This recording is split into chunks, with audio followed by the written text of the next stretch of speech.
Bonjour à tous et bienvenue dans cette nouvelle vidéo. Donc aujourd'hui ça va être un cas clinique.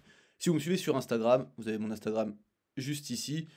Je l'ai déjà fait en story, mais en story je peux pas développer plus que ça. Donc je vais reprendre le même cas clinique que j'ai fait, mais on va pouvoir aller un petit peu plus loin, notamment dans ce qu'on aurait pu faire de mieux et pour explorer aussi tous les diagnostics différentiels que notamment vous avez proposés pour voir est-ce que ça colle.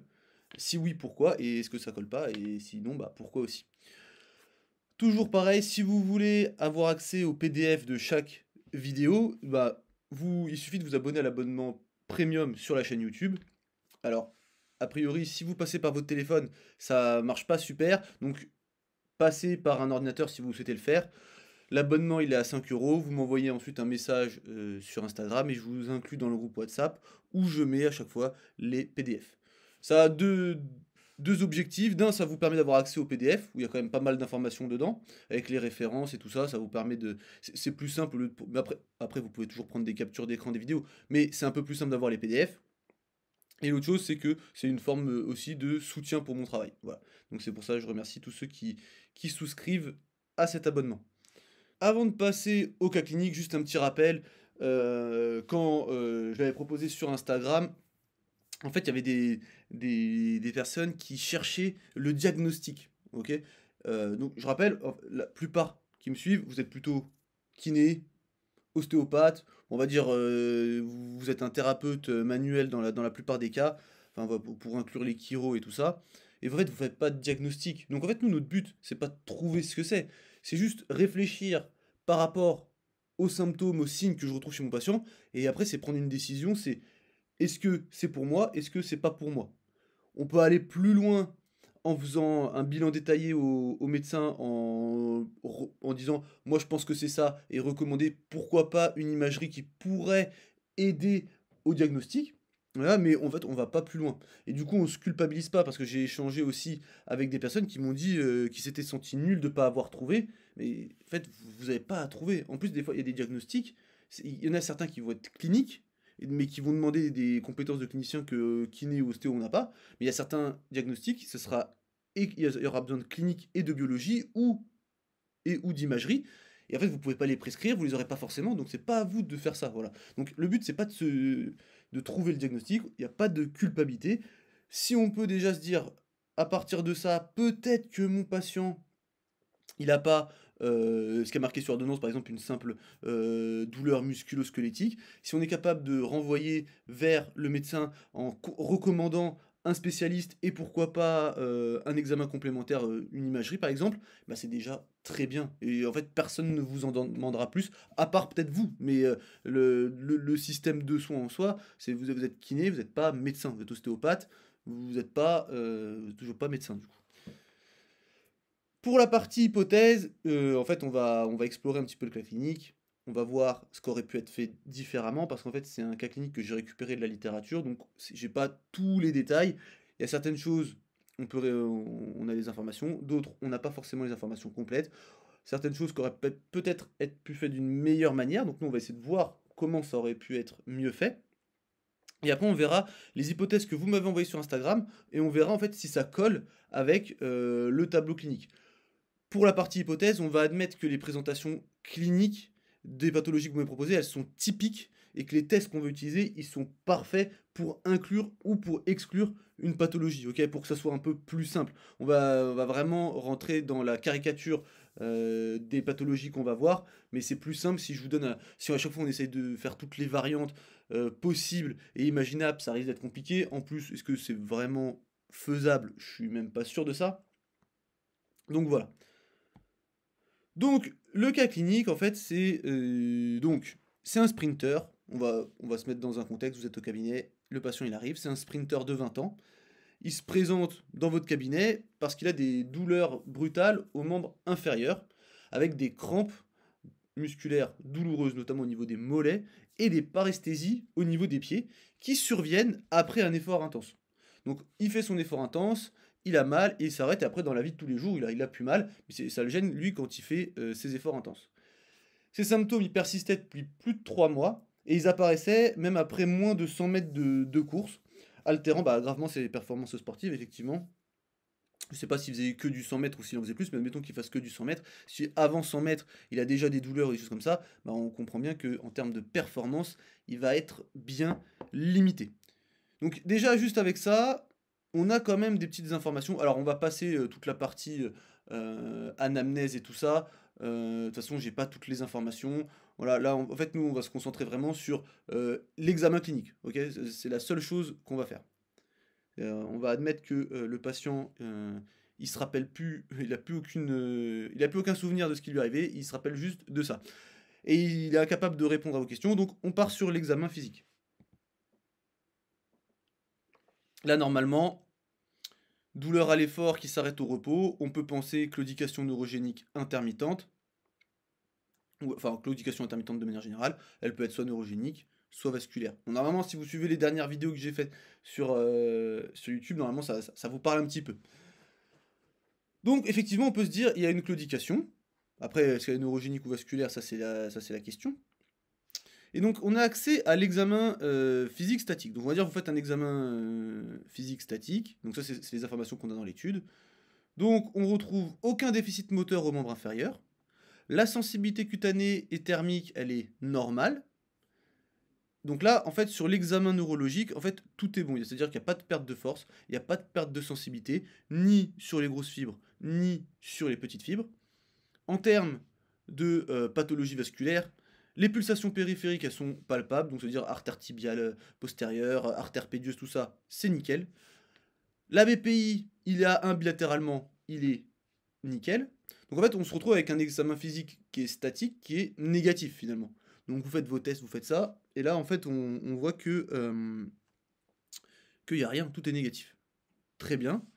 Sauf que vu que la présentation de ce patient, les symptômes et tout ça, ça se présente en mouvement, vous vous dites, je vais peut-être lui faire faire des mouvements. Et ça, très bien. S'il y a quelque chose qui... Ça, il faut vraiment y penser. On y pense beaucoup, je trouve, pour les pathologies d'épaule. Genre, vous avez essayé de trouver un mouvement qui fait mal, un marqueur douloureux. Et du coup, bah, on va voir un petit peu tous les mouvements qui font mal.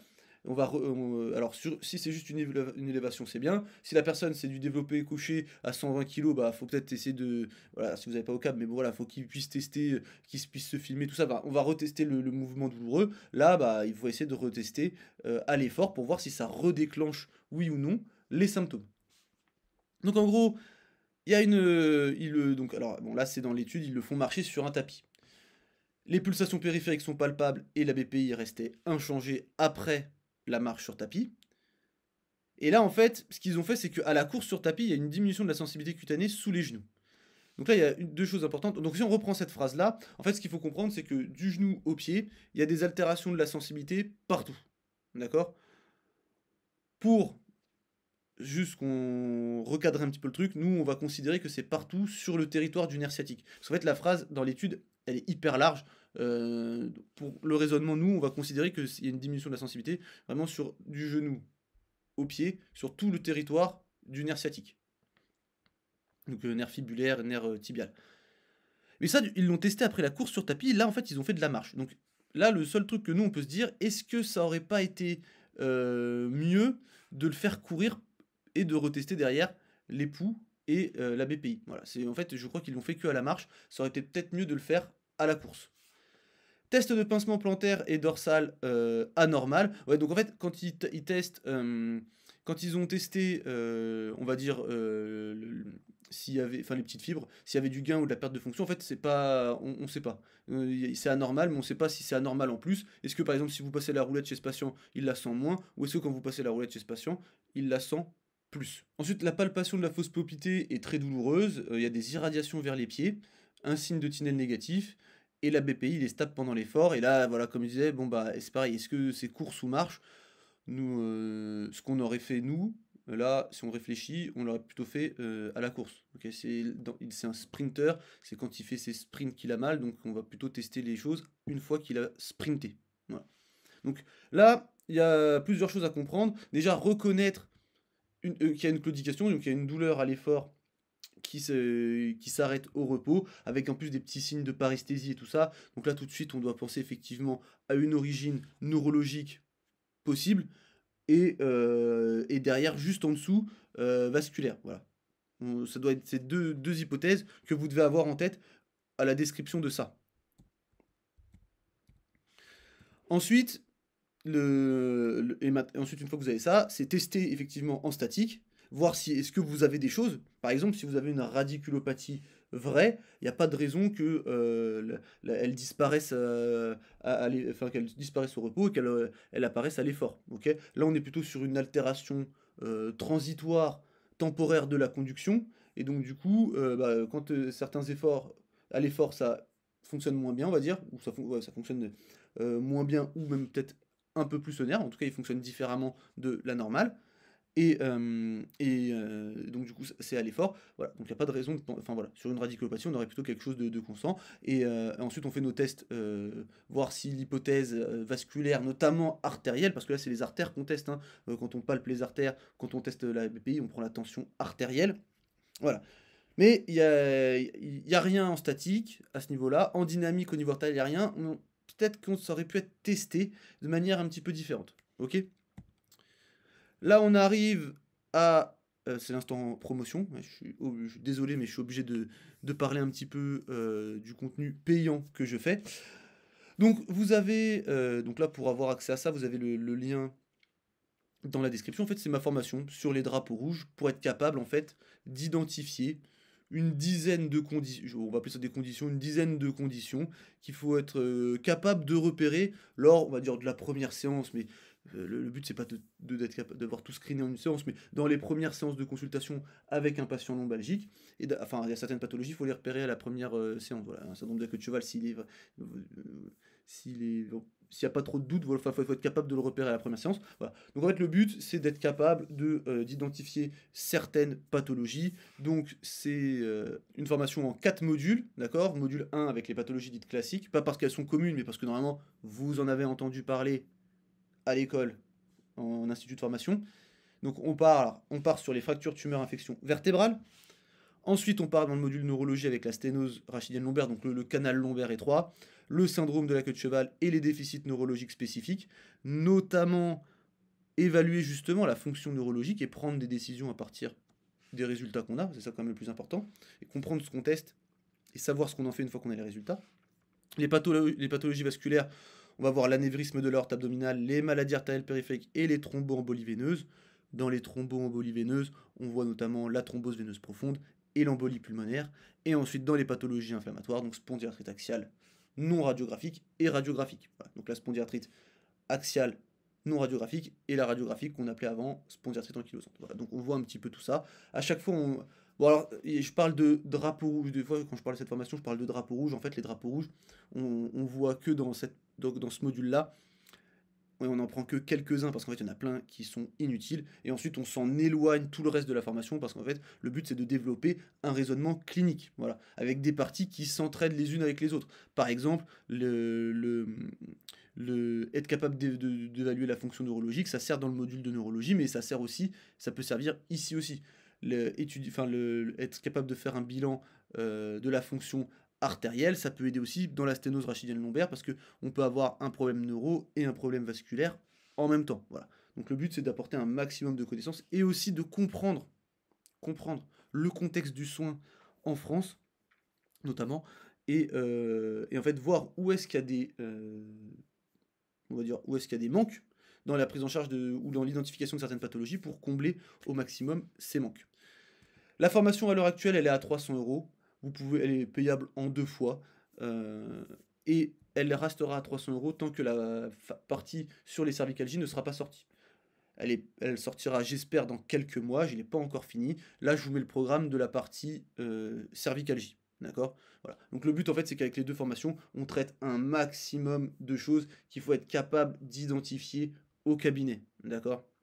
Vraiment, c'est d'avoir vraiment une espèce de guide vraiment le plus complet possible sur l'identification de pathologies graves dans la lombalgie et la cervicalgie.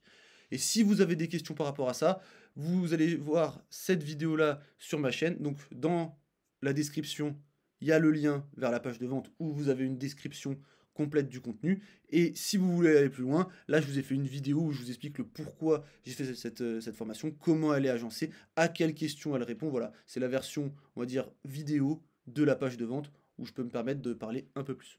Voilà, donc ça c'était pour la partie promotion. Et en fait, on va revenir sur le cas qu'on était en train de voir en faisant un petit récapitulatif. Donc on a un patient qui se présente, plutôt jeune, 20 ans, claudication intermittente, plutôt probable, une fonction neurologique qui est altérée de manière réversible sur l'ensemble du nerf sciatique du genou au pied. Donc altérée de manière réversible, qu'est-ce que ça veut dire? Comme on a vu tout à l'heure, c'est que au repos, tout est négatif au niveau neurologique. Après l'effort, il y a des choses qui sont positives. D'accord? Donc on a altération au niveau de la sensibilité, diminution de la sensibilité ici, et on a une altération, donc là c'est on va dire les grosses fibres sensitives, et là les petites fibres sensitives, elles fonctionnent de manière différente, on ne sait pas si c'est de la perte ou du gain, mais il y a quelque chose qui se passe au niveau neurologique de manière transitoire, de manière réversible après l'effort. Et on a une évaluation vasculaire artérielle qui a l'air normale, que ce soit en statique ou à l'effort, avec petite interrogation, justement, si à l'effort, ça a bien été vraiment testé de la bonne manière. Voilà. Et en fait, ce patient-là, il a fait des examens complémentaires. Et ça, c'est assez intéressant. Il a fait un IRM des genoux, qui n'a rien révélé de particulier. Il a fait une électromyographie avec donc une fonction nerveuse qui était normale au niveau des membres inférieurs. Et il a fait une angiographie par soustraction digitale. Et donc, en fait, le flux artériel poplité, il était normal bilatéralement. Donc, en fait, donc là, en fait, qu'est-ce qu'on comprend? En fait, il n'y a pas quelque chose qui vient gêner à l'arrière du genou. Et qui est là et qui serait présent pareil tout le temps en fait. Par exemple, une espèce de kyste par exemple qui viendrait compresser, un kyste bilatéral qui viendrait compresser le nerf sciatique par exemple. Il n'y a pas ça, ça se verrait à l'IRM. La fonction nerveuse elle est normale, mais là on peut se demander de comment ça a été fait. Est-ce que l'EMG c'était vraiment le bon examen et est-ce qu'il a été fait dans les bonnes conditions? Parce que, pour faire très simple, l'EMG, on va plutôt tester les grosses fibres, même musculaires. Notre patient, il n'y a pas de signes comme ça. Est-ce que si c'était fait au repos et qu'il a attendu 3 heures dans la salle d'attente, il n'avait pas couru depuis 3 semaines, il n'y a pas de grandes attentes sur la positivité de l'EMG. L'angiographie, en fait, en gros, c'est juste que les artères, elles sont normales, donc il n'y a pas de souci, on va dire, particulier, peut-être soit une anomalie anatomique, voilà, une restriction du flux qu'on pourrait voir, pareil, qui serait présente aussi au repos. Voilà, il n'y a rien de particulier.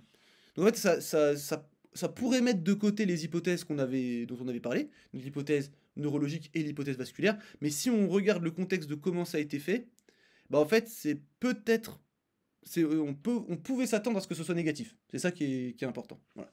Donc, soit on se dit, tous les examens ils ont été faits, c'est négatif, peut-être que mon patient il a de la douleur persistante, il va falloir que je fasse de la remise en charge, il va peut-être falloir qu'il fasse certaines thérapies cognitivo-comportementales ou des choses comme ça, il va falloir qu'il fasse avec sa douleur et tout ça. Enfin, ça, c'est si on fait totale confiance aux examens quand ils sont négatifs, soit on va un tout petit peu plus loin, on se dit peut-être que les examens c'était peut-être pas les bons tout simplement, et qu'on n'a juste pas trouvé la cause de la douleur du patient. Parce que dans certains cas, effectivement, quand on est dans une lombalgie non spécifique, on se dit la cause, on la connaît pas, et puis de toute façon on s'en fiche. Quand il y a une cause spécifique et qu'on peut identifier, c'est bien d'identifier, de la traiter et voir derrière ce que ça change. Okay, parce que des fois, on peut trouver la cause de la douleur. C'est juste que la cause de la douleur, ça va pas être le trigger point, ça va pas être la vertèbre déplacée, ça va pas être ces choses-là. Ok, là, on parle vraiment de conditions plutôt médicales. D'ailleurs, quand on verra l'issue de ce cas, ça se traite pas en thérapie manuelle ou avec des exercices. Et donc là, en fait, on va voir ce que ça n'est pas. En fait. Donc en fait, je vais prendre les propositions que vous m'avez faites, des propositions sur Instagram très pertinentes, et on va voir pourquoi ça. On va voir si ça correspond, ça correspond pas. Et l'essentiel, on va voir pourquoi ça correspond pas. Justement, c'est quand même ça le plus important.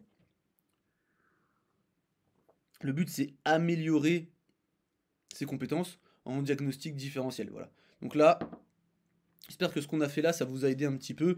à comprendre vraiment cette notion de choses réversibles. Ça, c'est hyper important. Parce qu'une pathologie, ça, par exemple, dans la formation, on le voit sur les claudications, notamment, donc la partie sur la sténose rachidienne lombaire.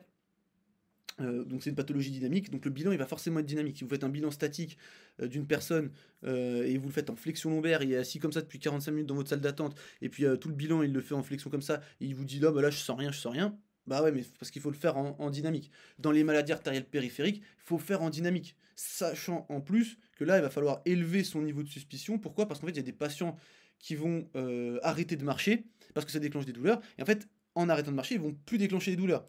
Ou alors ce sera une claudication qui sera pas typique, elle sera atypique, comme dans la plupart des cas notamment. Et donc du coup, il faut être capable de cerner le contexte du patient, ses facteurs de risque, notamment cardiovasculaires dans le cas de pathologie artérielle, et voilà. Et aussi être capable de connaître les facteurs de risque artériels et les différencier des facteurs de risque veineux, qui sont différents. Donc des facteurs de risque qui vont augmenter les probabilités de pathologie artérielle ne vont pas forcément augmenter les probabilités de pathologie veineuse. Voilà. Et tout ça, il faut connaître ces choses-là. C'est ce qu'on voit dans la formation. Voilà.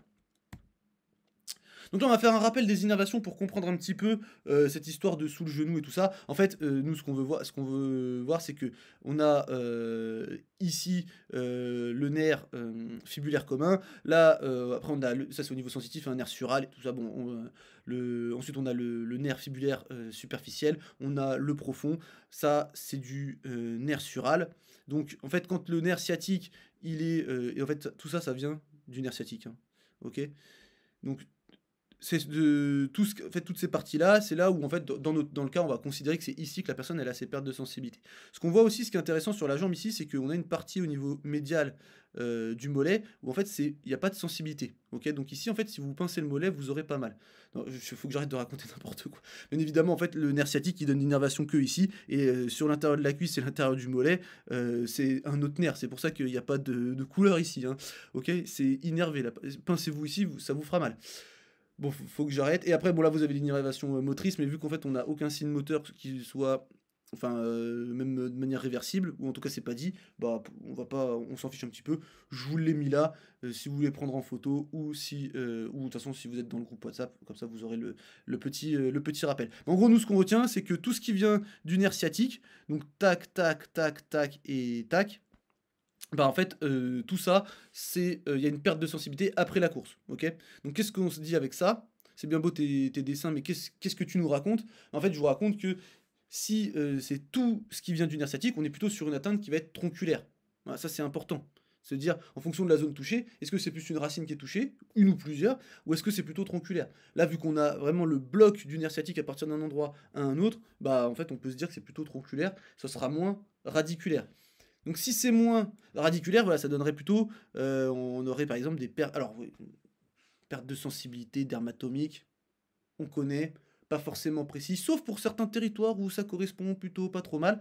Voilà, si vous voulez en savoir plus sur l'anatomie trochulaire, radiculaire, on pourra aller un peu plus loin, vous avez ces vidéos-là. Mais en gros, ce qu'il faut savoir, c'est que, en gros, si vous avez des altérations de la sensibilité, même si ça ne suit pas tout à fait le territoire, vous aurez des altérations possiblement à plusieurs endroits de la jambe. Ok. Pareil, si vous avez des pertes de force, s'il y a une racine qui est touchée, vous aurez peut-être des pertes de force. J'ai pas mis les innervations motrices, mais vous aurez des pertes de force peut-être à plusieurs endroits au niveau de la jambe. Alors que dans quelque chose de tronculaire, bah, vous aurez essentiellement le territoire du nerf sciatique.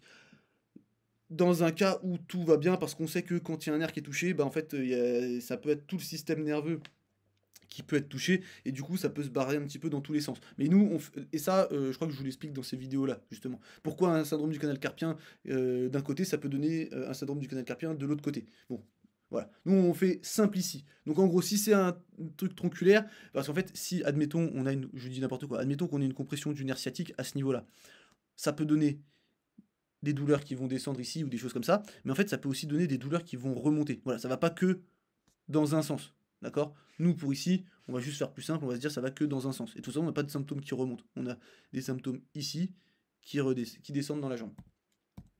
Voilà, c'était une petite aparté parce que comme je simplifie, mais je veux pas que ce soit faux non plus, donc je vous donne les ressources pour aller plus loin et pour comprendre pourquoi j'ai simplifié. Donc ces deux vidéos-là, en neurologie, voilà, un peu plus d'une heure, et là, vous avez quand même des bases solides sur tout ce qui est neurologie, en fait. Donc les hypothèses qu'on m'avait envoyées, donc la première c'est le syndrome du canal carpien. Ok. Donc le syndrome du canal carpien, je vous dis n'importe quoi. Le syndrome de la queue de cheval, pardon.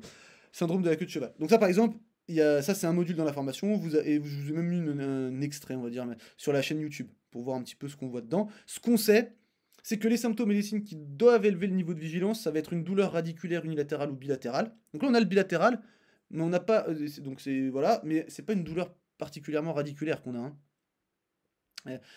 Voilà, c'est un petit peu, c'est un petit peu, parce qu'en en fait, c'est une douleur d'un nerf, moi qui ne serait pas vraiment, on n'est pas vraiment sur une racine, quoi. Et ou une perte de sensibilité dermatomique, pareil, on a une perte de sensibilité, elle est pas dermatomique, elle va être plutôt sur un territoire d'un nerf, plutôt sur un territoire, on va dire sur plutôt un territoire tronculaire. Et ou une faiblesse musculaire myotomique, ça, on n'en a pas. Donc il y a et ou à chaque fois, ok. L'examen neurologique, ça permet de voir si tout ça va bien, notamment la sensibilité et la force. Et si les symptômes et signes ils progressent avec une modification de la fonction vésicale et ou intestinale, ou des perturbations sensorielles du rectum et ou des parties génitales, là il faut suspecter un syndrome de la queue de cheval. Là, vous direz oui, mais mon patient il a pas mal au dos. Alors après, la douleur au dos, elle peut être là de manière, elle est là de manière fréquente, mais elle n'est pas forcément tout le temps là. Autre chose à savoir, elle peut être présente à un moment, très importante, et après disparaître. Ok. Voilà, ça dépend après à quel moment vous allez croiser votre patient. Là, le patient il a 20 ans, ça veut pas dire qu'il peut pas avoir de syndrome de la queue de cheval, mais c'est pas forcément la tranche d'âge où on retrouve le plus de syndrome de la queue de cheval. Ok. C'est aussi ça qui est important et qu'on voit notamment dans la formation, c'est connaître le patient typique, mais avoir connaissance que le patient que j'ai en face de moi, c'est pas forcément le patient typique de la pathologie, voilà, en question.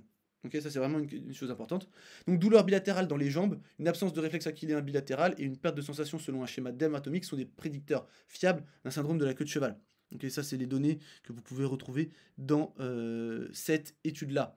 Et en fait là on a une douleur bilatérale dans les jambes, ok. Alors c'est vraiment genou, à partir plus du genou en plus. Donc, voilà. Les réflexes sont nickel. Perte de sensation selon un schéma dermatomique, bah non, nous on a vu qu'on était plutôt tronculaire et on est post-effort. Si votre nerf il est en train de souffrir dans le dos de votre patient, dans le cadre d'un syndrome de la queue de cheval, en fait on va plutôt, voilà, on s'attendrait à avoir des pertes de fonction qui soient non réversibles. Pourquoi ça, qui se déclencherait pas à l'effort et qui diminuerait après l'effort? Elle serait là présente de manière permanente. Vous voyez, c'est une perte de sensibilité dermatomique, musculaire, myotomique, mais on vous dit pas à l'effort, on vous dit pas réversible.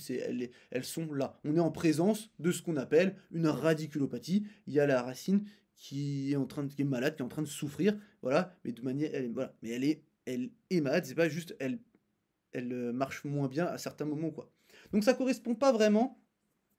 Le tableau qu'on a avec notre patient en termes d'âge, en termes de symptômes et tout ça, ça correspond pas vraiment à un syndrome de la queue de cheval. Toujours bien d'y penser, mais ça correspond pas vraiment. J'espère qu'avec avec ce qu'on vient de dire là, j'espère que vous avez compris pourquoi. Et donc, autre chose qui m'a été proposée, c'est le canal lombaire étroit. Donc, le canal lombaire étroit, il y a plusieurs choses qui font que peut-être on peut se dire que c'est pas ça.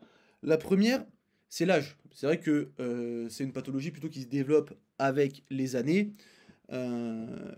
Alors, ça peut être congénital, bien évidemment.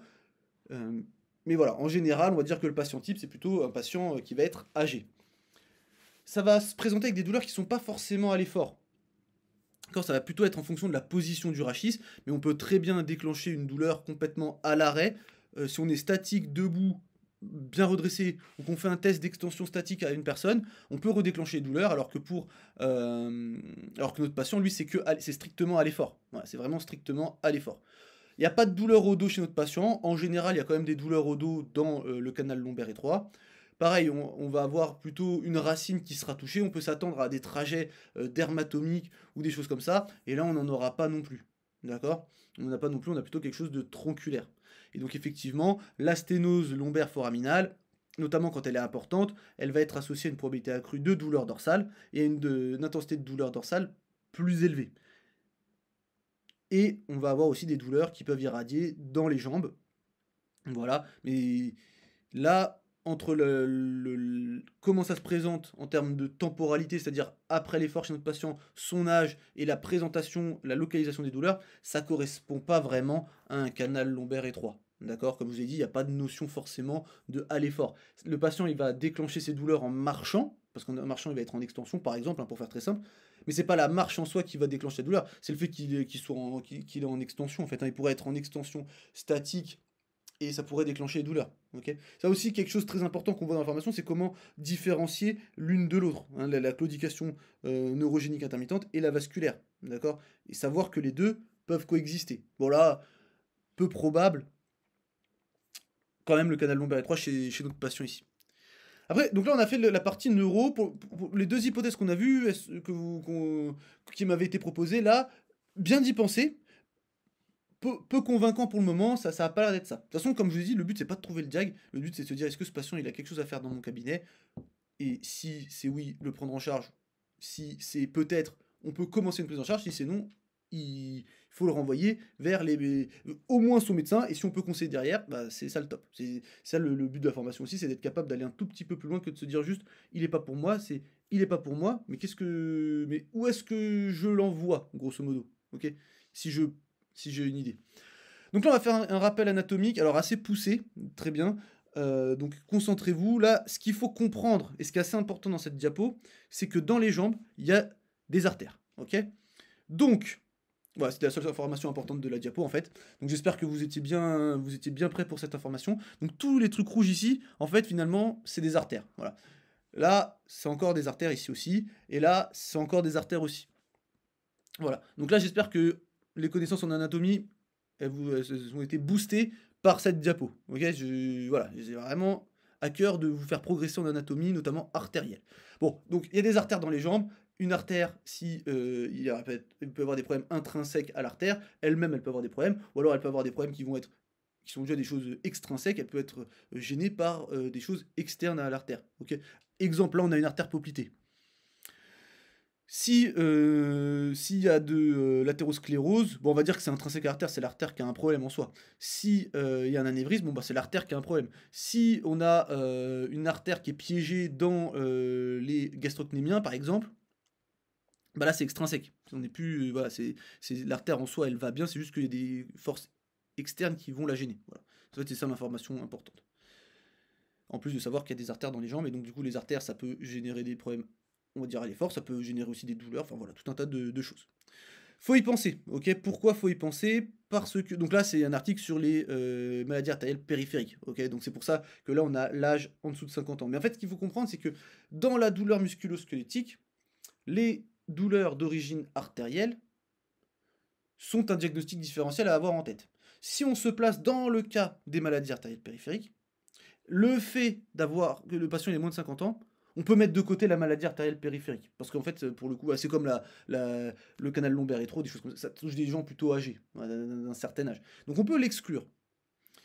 Et donc en fait, on va ici, yes, hop, bon bah c'est pas. Donc PAD, c'est Peripheral Artery Disease. Et donc du coup, bah, on le met de côté, et puis il faut se dire, bon bah c'est peut-être autre chose. Par contre, si il a pas moins de 50 ans, bah là on va regarder est-ce qu'il y a quelque chose qui correspond à du musculo-squelettique. Alors, est-ce que c'est. Bon après là, est-ce que c'est articulation du genou, le tendon, le fascia plantaire, bon voilà. Si c'est toujours non, à la fin on va se dire, ah peut-être que faut faire un examen vasculaire. Alors l'examen vasculaire, en fait, ce qu'il faut comprendre, c'est que vous n'allez pas le faire de manière systématique. Vous n'allez pas le faire, vous faites l'anamnèse en fonction de ce que vous raconte votre patient, des facteurs de risque cardiovasculaire qu'il a, dans le cadre d'une PAD. Et après, on va se dire, ok, peut-être ça vaut le coup de faire ça, sachant que ça peut coexister avec des pathologies de type enfin radiculaire, enfin des problèmes de racines dans le dos. Peut-être d'abord faire le bilan neurologique, puis ensuite le bilan vasculaire. Ou si vous faites tout un tas de choses et qu'il n'y a rien qui colle, peut-être se dire, bon, bah, on va essayer de voir le vasculaire. Mais voilà. Mais après, du coup, il faut savoir que, par exemple, on peut avoir des problèmes. Je crois qu'après, je vous parle vite fait du syndrome de l'artère poplitée piégée. Bah, là, ça va plus être la même population. Okay, là, on peut se retrouver parfois dans des populations qui vont être jeunes. D'accord? Donc là, c'est vraiment. Ça marche que pour les maladies artérielles périphériques. D'accord? Si votre patient. Si vous excluez toutes les pathologies vasculaires chez les patients qui ont moins de 50 ans, c'est que vous n'avez pas compris cette diapo. Là, on parle dans le cadre de maladies artérielles périphériques. Mais par exemple, dans le syndrome de l'artère poplitée piégée, bah, l'âge, on peut grandement le diminuer ici parce que ça peut toucher des jeunes, hein. Enfin, ça touche des jeunes en général. Voilà. Donc là, on va partir dans les hypothèses artérielles maintenant. Parce que ça colle, finalement. On a un patient qui a des troubles à l'effort. Bon, ce qui colle pas trop, c'est qu'on n'a pas trop d'altération au niveau des pouls. On n'a pas. La BPI ne change pas. Bon, voilà. Voilà.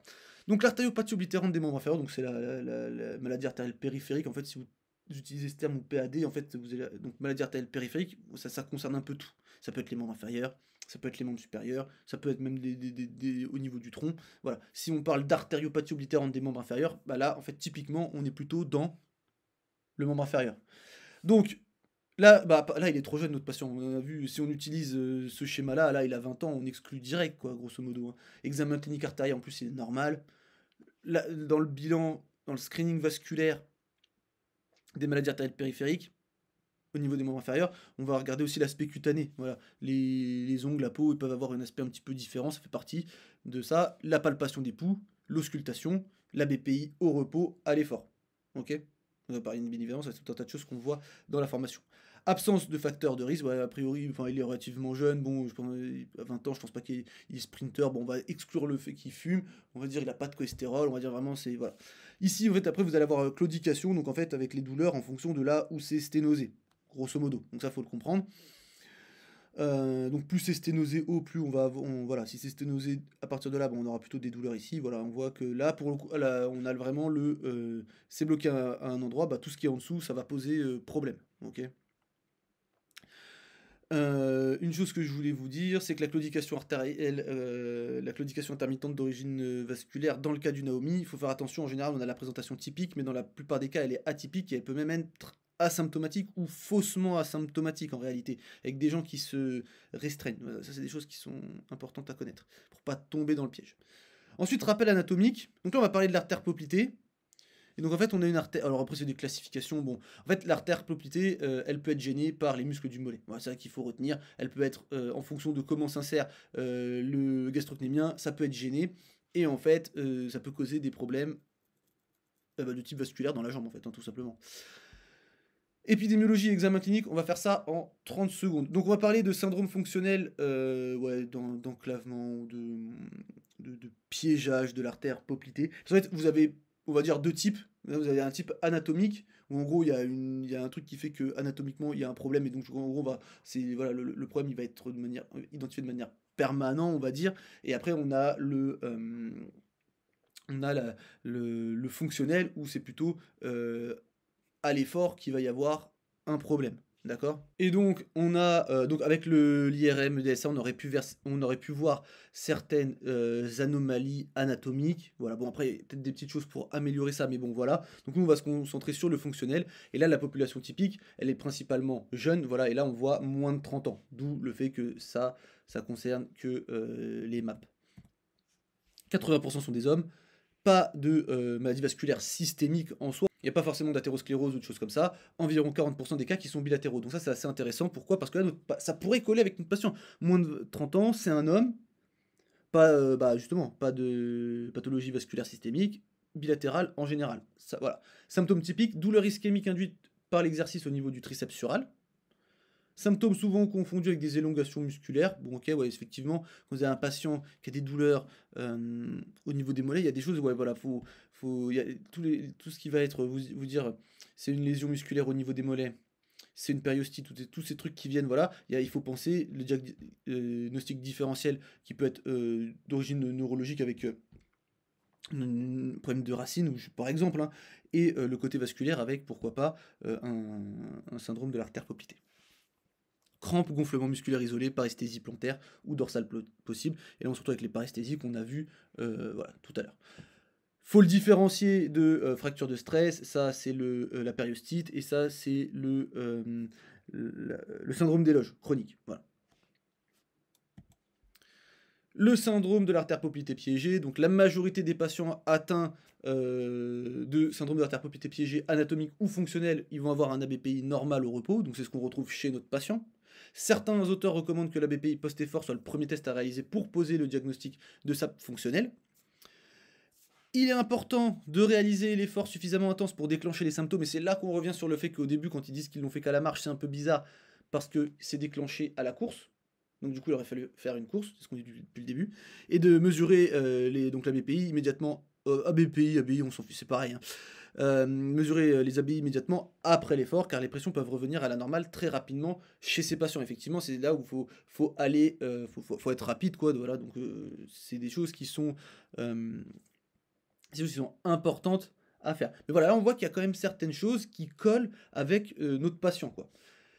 Là, l'examen clinique artériel était normal, donc c'est-à-dire que la palpation d'époux, l'auscultation, la BPI, repos, effort était normal. Voilà, après, comme je vous dis, il y a des petits doutes sur est-ce qu'ils ont bien fait, ils ont bien été jusqu'au déclenchement euh, des, euh, des symptômes ou pas. Voilà, ça c'est là qu'on se pose la question.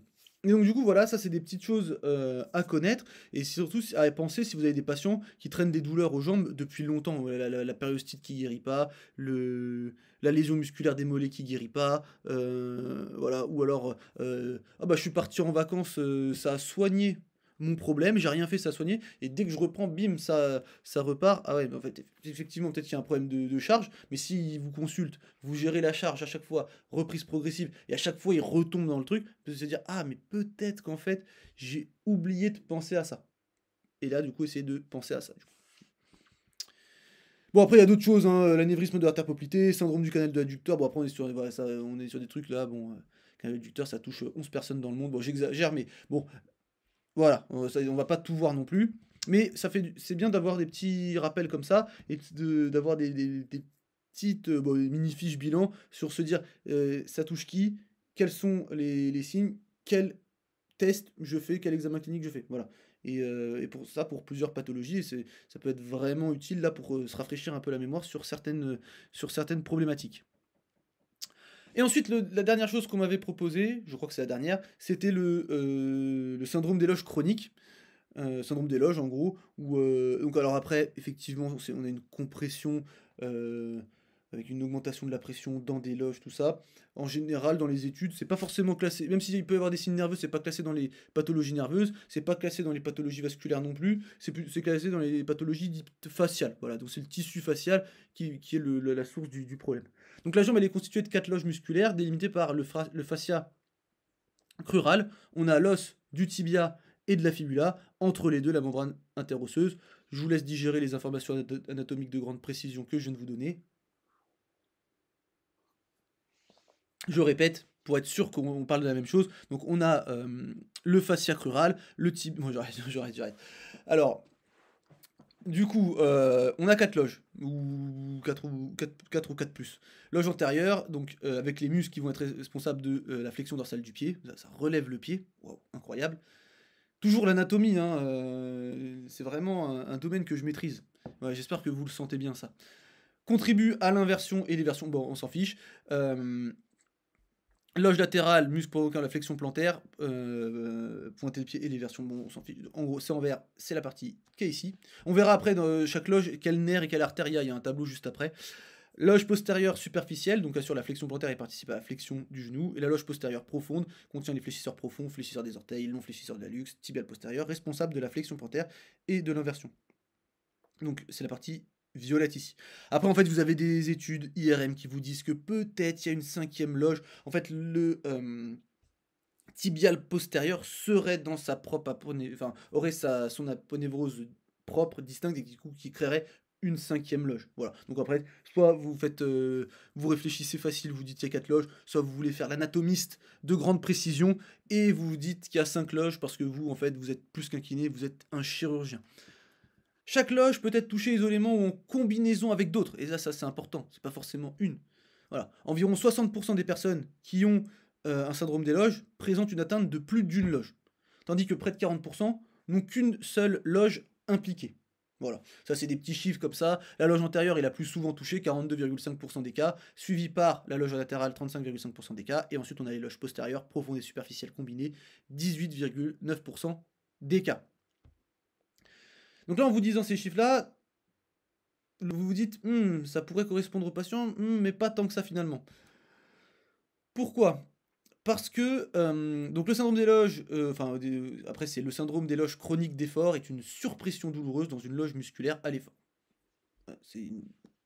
La définition est c'est dans le nom, hein. C'est dans le nom. Donc ça peut toucher la loge antérieure, fréquent, bilatérale, la loge postérieure profonde, loge latérale, bon c'est ce qu'on avait dit. L'examen physique en 30 secondes, Examen clinique quand c'est antérieur, bon, en fait, ce qu'il faut comprendre, c'est que c'est souvent normal si vous faites au repos. Voilà. Donc toujours, voilà, on voit que c'est toujours à penser dans les cas de périostite, d'autres syndromes des loges, d'atteinte nerveuse périphérique ou de piège artériel poplité. Voilà, c'est un diagnostic différentiel, il faut l'avoir en tête. Donc l'examen doit être fait avant et après l'effort, notamment après la réalisation de l'activité physique incriminée. On a quelque chose qui... une pathologie dynamique, mais on fait un examen dynamique. C'est ça qu'il faut comprendre.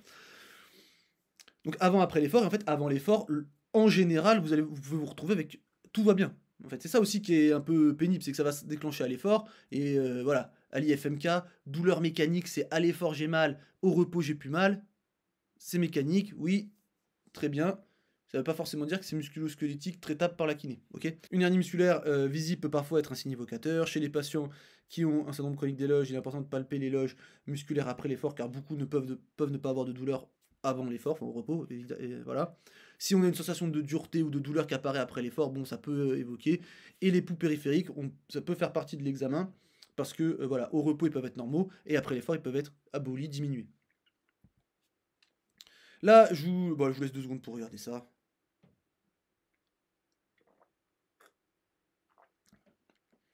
Donc là, en fait, c'est tout un tas de diagnostics différentiels auxquels il faut penser quand on pense syndrome chronique des loges. Voilà. Donc du coup, on part dans l'hypothèse faciale avec le problème de syndrome des loges, parce qu'on me l'a proposé aussi. Est-ce que c'est faisable? Alors, est-ce que c'est possible, plausible, probable, on va dire? En fait, le truc, c'est que vous vous rappelez, on va revenir là, et c'est pour ça que j'ai mis cette image-là, c'est qu'en fait, donc, on a notre jambe ici, avec aucune innervation... Bon, j'arrête avec cette connerie, bon, voilà, avec... donc, on a tous ces territoires-là qui sont touchés. Donc, les territoires touchés, c'est le territoire du nerf fibulaire commun, le nerf, ça c'est le sural, on a le nerf superficiel, fibulaire superficiel, le nerf fibulaire profond, et ensuite on a le nerf tibial, ça, les branches du nerf tibial. Tout ça, c'est touché, ok? Donc, si on revient ici, c'était loin, en fait, dans le compartiment antérieur, on a le nerf fibulaire profond. Donc lui, en fait, il faudrait qu'il lui, il est touché. Dans le compartiment latéral, c'est le nerf superficiel, fibulaire superficiel. Et dans le compartiment postérieur, que ce soit le superficiel ou le profond, on est plutôt sur le nerf tibial. Qu'est-ce que ça signifie? Ça signifie qu'en fait, il faudrait qu'il y ait un syndrome des loges pour que tous ces nerfs soient touchés sur au moins 3 loges. Ok. Donc celle-là doit être touchée, et au moins une des deux ici pour toucher le nerf tibial. Et ça, de manière bilatérale. Si on revient ici, alors je vous ai pas mis tous les chiffres, mais si on revient ici, 60% présentent une atteinte de plus d'une loge, ok, mais il y a 40% qui ont une seule loge. Ça peut être bilatéral, mais c'est pas non plus bilatéral de manière systématique, surtout qu'on voit que la loge postérieure, voilà, ça peut être unilatéral, ça correspond pas trop... C'est possible, hein, c'est possible. Mais la probabilité n'est pas la plus grande, on va dire. Voilà. Là, je vous ai mis une comparaison entre le syndrome des loges et le syndrome de l'artère poplitée piégée, voilà, avec un syndrome des loges qui est quand même plus souvent présent que le problème de l'artère poplitée, d'accord? Là, vous avez les mécanismes, la présentation, en fait, c'est des douleurs aux jambes dues à l'exercice, hein, voilà. Bon, après, ça peut différencier, voilà, ça peut être un peu différent dans la manifestation, mais après, faut pas se baser que sur la présentation pour essayer de différencier les deux, quoi. Voilà. Et après, vous avez est-ce que c'est plutôt latéral, bilatéral. Ensuite, les techniques diagnostiques qui sont pas tout à fait les mêmes, hein. Là, on va plutôt faire des mesures de pression après avoir provoqué la douleur, alors que là, on peut faire des imageries des artères, quoi. Okay.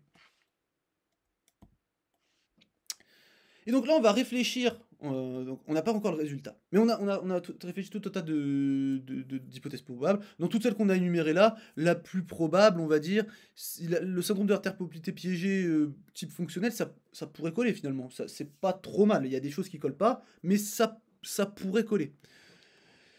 Maintenant, on va voir qu'est-ce qu'on aurait pu faire, nous, qu'est-ce qu'on pourrait proposer à cette personne comme type d'examen pour qui aurait été peut-être mieux que les examens qui ont été proposés. Okay, ce qu'on aurait pu faire, par exemple, c'est une étude de conduction nerveuse post-effort. Voilà. C'est peut-être un petit peu plus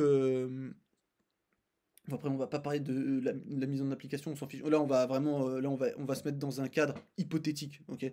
C'est un exercice de pensée. On peut mettre tout en place, tout ce qu'on veut. Qu'est-ce qu'on pourrait proposer? Bah, une étude de conduction nerveuse post-effort, voilà. Alors, pour faire très simple, le MG, ça va tester les grosses fibres musculaires, je caricature. Et l'étude de conduction nerveuse, on va tester les grosses fibres musculaires et les grosses fibres sensitives, ok? On ne testera pas les petites. Les petites, pour les tester, soit vous faites un QST, donc qui teste la sensibilité grosse fibre, petite fibre. Vous pouvez faire au cabinet, vous n'allez pas faire le QST parce qu'il faut du matériel, c'est long et tout ça, et en plus le matériel peut coûter cher avec des thermodes et tout ça. Vous pouvez faire l'équivalent clinique pour le kinésithérapeute pauvre que vous êtes, je plaisante, c'est le CST, voilà. Et sinon, pour les études des petites fibres, vous avez les biopsies, voilà, et on regarde si les petites fibres elles sont encore là ou pas, ou si elles ont disparu. Mais voilà, en gros, on pourrait faire ça, ça serait mieux que l'EMG au repos, par exemple. Ensuite, en termes d'examen complémentaire vasculaire, qu'est-ce qu'on aurait pu faire? On aurait pu faire un échodoppler artériel. Au lieu de faire le DSA, on aurait pu faire un échodoppler artériel dynamique. D'accord? Le patient, on regarde son artère, comment ça se passe, et ensuite Alors, vous avez deux manières. Soit vous faites post-effort, ok? Soit vous mettez en contrainte l'artère poplitée. En fait, si vous tendez le genou, c'est une manœuvre de. Comment on appelle ça? De stress finalement. En fait, si vous tendez, vous mettez genou tendu, flexion. Plantaire, enfin vous voyez dont je vous parle là, je vais revenir en arrière, c'est une honte ce que je vous explique là. Mais en gros, voilà, si ça passe derrière, donc pour la mettre en tension, bah, on tend le genou, comme on le tire comme un nerf sciatique en soi, le genou ici, hop, et après on ajoute de la flexion dorsale. Ça peut stresser l'artère, et on peut voir est-ce que le sang il passe toujours bien ou pas. Donc on peut faire en position neutre et en flexion plantaire, ou alors au repos, puis post-effort, et on voit s'il y a un changement en passant la sonde. Angiographie par soustraction, voilà, avec des tests dynamiques. Alors, pas forcément après un effort, mais pareil, en position neutre, on met en contrainte en tendant la jambe. Qu'est-ce qui se passe? Qu'est-ce qui se passe? Angio ERM avec test dynamique, positionnel ou post-effort. Peut-être qu'on pourrait faire du post-effort sur un angio ERM. Voilà. Donc là, vous avez les anciens protocoles, les nouveaux protocoles. Donc ABPI avec, en fonction de la flexion plantaire ou pas. Après, ensuite, on fait les ultrasons, enfin l'échographie artérielle. Ensuite, on peut faire l'échographie veineuse. Et après, on peut faire même un angio IRM avec de la flexion plantaire. Voilà. Dans les nouveaux protocoles, on fait la BPI avec exercice. On passe la sonde en flexion plantaire et en flexion. On peut même le faire debout, hein. Debout, le patient il se met en flexion plantaire, ou alors on peut le mettre en flexion dorsale allongé sur dos. En gros, on va juste venir contracter les structures ou mettre en tension pour voir est-ce que ça reprovoque les symptômes, et est-ce qu'on voit quelque chose derrière quand on passe la sonde. Et on peut faire aussi donc angio-IRM avec la flexion plantaire. Donc voilà, bah en fait, on aurait pu proposer tout ça au niveau artériel, par exemple. Au niveau artériel, on aurait pu faire ça. Donc, et ça aurait été peut-être mieux que de faire le DSA au repos. Voilà, sans manœuvre de provocation pour l'artère. Voilà, donc en fait, avec ce qu'on a fait là, ça permet d'expliquer quels tests ont été faits et en fait, qu'est-ce qu'on aurait pu faire de mieux. Toujours pareil, on revient au début, c'est pour ça que j'en parle dans l'information, toujours connaître un peu plus. Pourquoi? Parce qu'un patient qui revient avec des tests négatifs, si vous connaissez pas comment sont faits les tests et les limites qu'ils peuvent avoir, bah vous allez dire, ah bon, bah c'est pas ça, les tests sont revenus négatifs. Ah oui, non, mais en fait, moi je sais que peut-être c'est pas le bon test, donc j'appelle le médecin, j'en parle, ou alors je peux en parler avec le patient. Le patient il est déprimé parce que lui il a quelque chose, on lui dit qu'il n'y a rien. Oui, non, mais en fait, pour moi, il y a quelque chose, j'ai de bonnes raisons de penser qu'il y a quelque chose, c'est juste que l'examen là il est ressorti négatif et que c'était pas le bon examen. Voilà. Après, je sais pas si vous avez déjà accompagné des gens pour par exemple un diagnostic de spondylarthrite axiale ou des choses comme ça, enfin, ça peut être long, il peut y avoir des erreurs qui sont faites dans le parcours, dans le choix de certains examens et tout ça, certains examens. C'est pour ça qu'il faut en connaître un peu plus pour éviter justement ces patients qui vont faire le circuit classique, mais le circuit classique il va peut-être permettre à pas mal d'avoir la source de leur problème, mais en fait il y en a pas mal qui vont passer à côté, et vous devez, le but de la formation justement c'est aussi de récupérer ces personnes-là, c'est que diagnostiquer au moment, mais aussi être capable d'accompagner le patient et de réorienter ou de reconseiller d'autres examens ou d'autres choses comme ça, pour pas qu'il soit perdu. Voilà, c'est vraiment ça que j'ai essayé de vous transmettre dans ma formation. Donc on va voir le résultat. Qu'est-ce que c'était le résultat? Bah oui, parce que là, du coup, en fait, vous avez toujours pas le résultat. Sauf pour ceux qui ont vu sur Instagram. En fait, la cause de la compression, donc c'était une compression bilatérale du nerf sciatique. On se doutait que c'était le nerf sciatique, hein, avec, vu que c'était tout le tronc du genou au pied qui était touché, avec tous les nerfs qui sortent du sciatique, voilà, donc on pouvait s'en douter. Donc, tous les nerfs qui sortent du sciatique sont touchés, donc on pouvait se douter qu'il y avait une compression du nerf sciatique à partir du genou, voilà. Et la cause de la compression bilatérale du nerf sciatique, c'était le trajet oblique inhabituel de la jonction terminale de la petite veine saphène avant son abouchement dans la veine poplitée, ainsi que la position du nerf sciatique située entre ces deux veines. En gros, les veines, elles avaient un trajet anormal, le sciatique, il avait un trajet anormal qui il se faisait pincer par les veines, et en gros, quand la personne courait, bah en fait, le système veineux, il se mettait en marche, mais ça circule moins bien que dans l'artère, du coup, il y a une petite stase qui peut se faire, et en fait, cette stase était suffisante pour compresser le nerf sciatique. Voilà. Ce qui s'est passé, c'est qu'ils ont ligaturé la branche terminale de la petite veine saphène, ils ont libéré le nerf, et ça a permis la disparition des symptômes. Et le patient, il a pu reprendre pleinement ses activités sportives sans aucune douleur ni engourdissement des jambes. Voilà. Donc là, c'est important, parce qu'en fait, ici, dans le cas d'une pathologie spécifique qui nécessite un avis médical, une prise en charge médicale, là, une prise en charge même qui était chirurgicale, on a trouvé la cause de la douleur de ce patient, et ce patient, en fait, il a pu reprendre son activité comme si plus rien n'était. Voilà, donc c'est pour ça, la cause de la douleur, quand on a tout trié, qu'on est dans du non spécifique et des trucs, ok, parfois, c'est pas forcément le plus souvent, hein, ça vous allez peut-être jamais le croiser au cabinet, mais parfois, il peut y avoir de la douleur chronique, persistante, on va dire de la douleur persistante, parce que juste on n'a pas identifié la cause. Voilà, c'est vraiment c'est vraiment le truc. Voilà, voilà, faut retirer le problème. Voilà. Donc là, ils ont identifié la cause, et en fait, tout est rentré dans l'ordre. Du coup, là, on va juste réfléchir un petit peu différemment. En fait, là, on sait que c'est la veine le problème. Maintenant, on va réfléchir quel examen. Alors là, du coup, on réfléchit a posteriori, on connaît la réponse, c'est nettement plus facile de réfléchir à partir de maintenant. Mais en fait, on peut essayer de se poser la question, parce qu'en fait, quand on revient sur le syndrome de l'artère poplitée piégée, en fait, s'il y a une cause veineuse possible, en fait, avant on faisait l'examen veineux de manière automatique, maintenant on réfléchit, est-ce qu'il y a une cause veineuse possible? Voilà, on peut se poser la question. Donc effectivement, dans un truc vasculaire où en fait il y a un problème neuro, mais qui est réversible, que en fait il n'y a rien qui change, si vous faites une prise en charge, il n'y a rien qui change, et qu'il y a quand même ce côté à l'effort, mais au niveau artériel, il n'y a rien, peut-être dans le vasculaire, pensez au veineux. Quel examen on aurait pu proposer à ce patient-là? Admettons, petit exercice de pensée. En fait, le patient, il vient vous voir, et il vous dit, j'ai ça. J'ai une anomalie de mes veines qui me compresse mon nerf sciatique, je le sais parce que j'ai 17 frères et sœurs qui font du sprint, les 17 ils se sont fait opérer de ça, mais là moi le médecin que j'ai consulté, il veut pas me croire, il sait pas quel examen me proposer, et du coup je viens vous voir vous, il faut que vous me donniez le bon examen à faire, j'ai qu'une seule chance, voilà, voilà, j'ai qu'une seule chance, c'est soit je réussis maintenant, soit après en plus je pars en vacances pendant 18 ans, donc si vous me prescrivez pas le bon examen, en fait, vous allez me gâcher mes 18 prochaines années, ok? Et lui, il sait que c'est ça. Quel examen on pourrait lui proposer pour essayer de trouver ce problème de veine, en fait, finalement? Parce qu'en fait, il n'y a que des examens artériels qui ont été faits, finalement. Enfin, neuro et artériels. Mais il n'y a aucun examen veineux qui a été fait. Donc, quel examen on peut faire? En fait, il y a deux choses qu'il faut comprendre. C'est que on a en fait une anomalie anatomique, une variation, voilà, qui pose problème. Et potentiellement, à l'effort, du coup, il y a quelque chose qui se passe, voilà, et qui fait que ça compresse le nerf sciatique.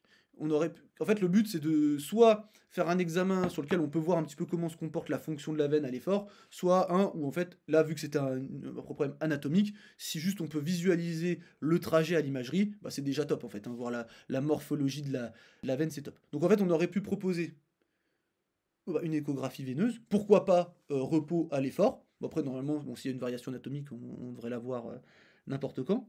Bon, pour la morphologie, c'est pas mal. Scanner veineux, ça va être difficile de faire post-effort, et ça se discute, on va dire. Mais par contre, on verrait bien la morphologie, du coup, on verrait bien ce trajet qui est différent de la normale. Et on aurait pu faire une IRM veineuse, c'est peut-être plus pratique de faire post-effort, on va dire, même si je pense pas qu'en pratique commune ça se fasse vraiment.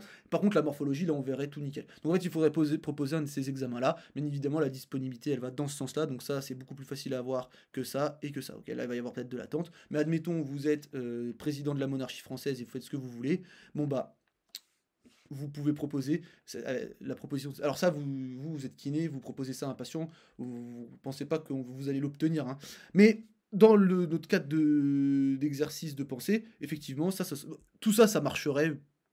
Voilà, juste que là, il y aurait beaucoup moins là, il y aurait beaucoup plus de chances que l'examen soit vraiment le bon. Ok, qu'on voit tout de suite vraiment ce qui se passe. Voilà. Donc si vous avez un patient qui vient, ses 17 frères et sœurs ont eu le même problème que lui, des douleurs au sprint comme ça, et qui vous dit prescrivez-moi un examen, bon, si vous voulez pas vous tromper, normalement avec cela, vous aurez identifié ce problème. Voilà. Toujours dans notre pensée de aller un petit peu plus loin que ce qu'on nous demande de connaître en tant que kiné. Toutes les personnes qui avaient vu cette vidéo-là, donc que j'ai sortie il n'y a pas longtemps, sur les problèmes de veine, voilà, peut-être que vous auriez eu un temps d'avance, parce qu'en fait, cette vidéo-là, donc on parle de la claudication, on parle de la claudication intermittente veineuse, hein, souvent on parle neurogène et artérielle, mais la veineuse existe, un peu pas assez explorée encore pour le moment, et dans cette vidéo-là aussi, on parle de l'impact excentrique des mouvements de sport sur l'intégrité du système nerveux périphérique, et on parle un peu de café. Voilà, en fait, tout est là dans le titre. Un peu de nerfs, un peu de veine et un peu de café. Que des sujets qui n'ont pas grand-chose à voir en soi. Et donc, si vous avez vu cette vidéo, peut-être que le côté veine, peut-être qu'il était un peu plus frais dans votre tête, et peut-être que ça vous a donné des idées pour ce cas clinique-là. Bon, on arrive à la fin du cas clinique, j'espère que ça vous a plu. Le but, c'est, comme je vous ai dit, c'était pas de trouver, c'est de réfléchir autour du cas, réfléchir à des diagnostics différentiels, penser un peu plus loin en termes d'imagerie, comprendre pourquoi certaines peuvent revenir négatives alors qu'il y a vraiment un problème, savoir lesquelles proposer à la place, sachant que peut-être on vous écoutera pas, mais au moins vous pouvez expliquer au patient, oui, non, mais je pense effectivement avec tout ce qu'on a fait, machin, que possiblement vous avez quelque chose, c'est juste que ça n'a pas été mis en évidence parce que vous n'avez pas passé les bons examens. Ça peut être aussi un moyen d'accompagner le patient. Bon, après, il faut être assez sûr de soi pour remettre en cause la parole de certaines imageries, de certains médecins, mais après, ça, c'est vous et comment vous travaillez avec vos patients. Si vous voulez si vous vous estimez assez compétent pour vous mouiller, entre guillemets, ou pas. Voilà, après moi je pense que si vous avez des idées, il vaut mieux être honnête avec les médecins, vous dites tout ce que vous pensez, et après le médecin il prend pas, après voilà, et vous gardez toujours une trace de ce que vous faites. Voilà. Bon, on va s'arrêter là pour cette vidéo, et puis bah, je vous dis à la prochaine, hein. Salut!